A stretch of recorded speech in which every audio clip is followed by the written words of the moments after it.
উদ্বোধন কৰিলে কি ক'ব? এটা ৰাইজ সাক্ষী হ'ল, আমিও সাক্ষী হ'লোঁ।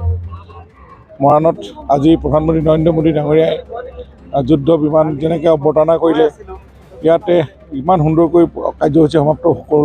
য'ত আমাৰ ডক্টৰ হিমন্ত বিশ্ব শৰ্মা মুখ্যমন্ত্ৰী মহোদয়, কেন্দ্ৰীয় মন্ত্ৰী সৰ্বানন্দ সোণোৱালকে আদি কৰি আমাৰ ইয়াৰ স্থানীয় বিধায়ক মন্ত্ৰী বিমল বৰা, প্ৰশান্ত ফুকন, ৰূপেশ গোৱালা, আমি এটাই মঞ্চত প্ৰধানমন্ত্ৰীৰ লগতে থাকি অতিকৈ গৌৰৱ অনুভৱ কৰিছোঁ।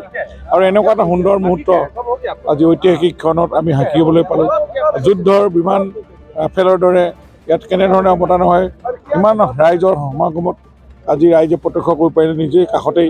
গতিকে এইটো মৰাণৰ বাবে অতি গৌৰৱ। মৰাণৰ নাম ইতিহাসত লিখা থাকিব আৰু আজি এই ক্ষণে আমাৰ সকলোকে আনন্দিত কৰিছে, উৎফুল্লিত কৰিছে। আজি এটা ঐতিহাসিক দিন উত্তৰ পূৰ্বাঞ্চলৰ বাবে, অসমৰ বাবে আৰু ডিব্ৰুগড়ৰ বাবে। আজি আমাৰ প্ৰধানমন্ত্ৰী নৰেন্দ্ৰ মোদী ডাঙৰীয়া উপস্থিত হয়